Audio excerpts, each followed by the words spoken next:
Ang Battle of Yultong, April 22, 1951, kasagsagan ng Korean War. Habang umatras ang ibang tropa ng United Nations, 700 na sundalong Pilipino mula sa ika-20 Battalion Combat Team ang naiwan upang harapin ang mahigit 40,000 sundalong Tsino sa Yultong. Ano ang nangyari? Gabi ng atake, nagmistulang dagat ng sundalo ang kalaban. Pinamunuan ni Lieutenant Colonel Fidel Valdez Ramos at Captain Conrado Dumlauyap.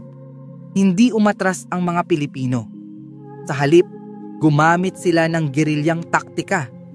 Isang taktikang kilala ng mga Pilipino sa mga digmaan.